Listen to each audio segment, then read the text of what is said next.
The gym was almost empty that evening, the fluorescent lights casting long shadows across the polished floor. I had come for a late workout, expecting nothing more than a quiet session to burn off stress. But the moment I saw him, my trainer, everything shifted.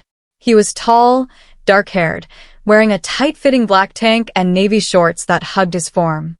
Every step he took was deliberate, confident, magnetic. My heart started racing before he even spoke.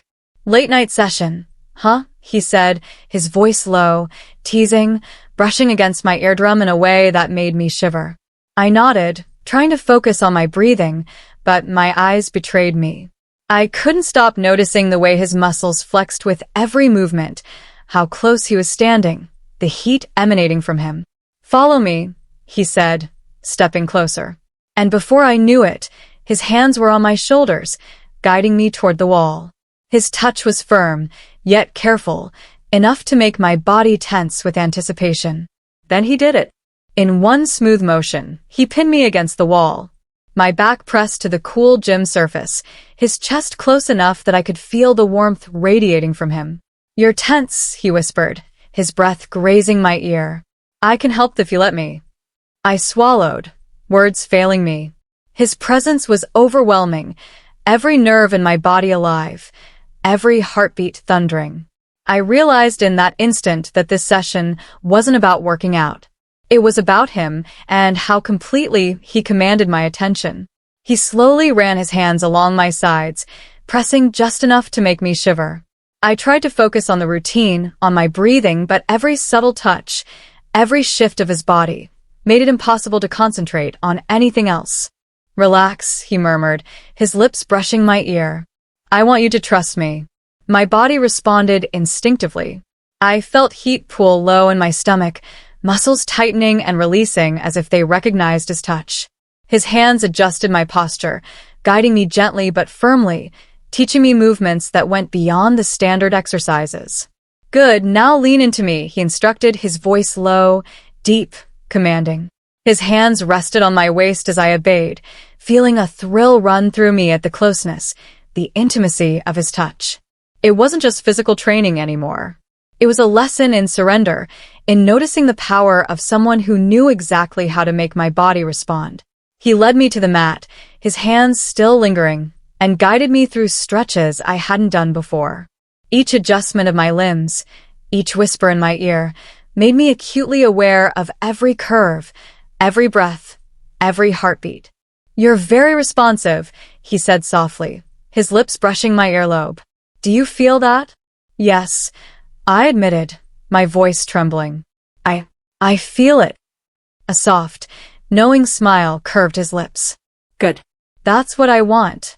He demonstrated each movement, his hands lightly correcting my posture, lingering just enough to make me tense with anticipation. He leaned closer with every instruction, and I realized that this private session wasn't about my muscles anymore. It was about desire, tension, and control. Hours, or maybe minutes, passed in a blur of whispered guidance and subtle touches. He showed me stretches I'd never attempted, adjusting my limbs with deliberate care, pressing lightly against me, guiding every movement. My body responded instinctively to his control, shivering and yearning with every close contact. "You're learning quickly," he whispered, hands on my shoulders and back, guiding me deeper into a pose. "But there's one more lesson I want to give you." I shivered, anticipation coiling inside me. Every fiber of my being wanted to obey, to respond, to feel more. This wasn't just a workout anymore. It was an intimate, private session designed to make me aware of every inch of my body under his hands.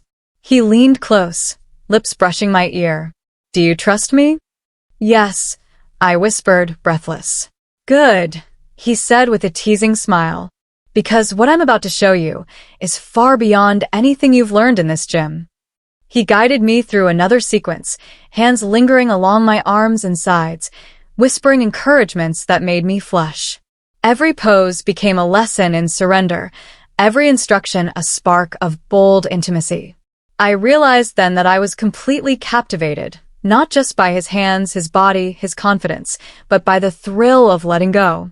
Pinned again against the wall, I felt the depth of the lesson. His guidance wasn't just about muscles or strength, it was about sensation, awareness, and bold surrender. "I can show you more," he murmured, his lips brushing my neck. "But only if you let yourself feel every moment." I did. Every whispered instruction became a revelation, every adjustment a spark. I was learning more than strength or flexibility. I was learning desire, trust, and the intoxicating beauty of surrender. Finally, the gym quieted, the session over, but my body still hummed with the intensity of every touch, every whispered word. He stepped back, brushing a strand of hair from my face. "You did well," he said, voice soft yet commanding.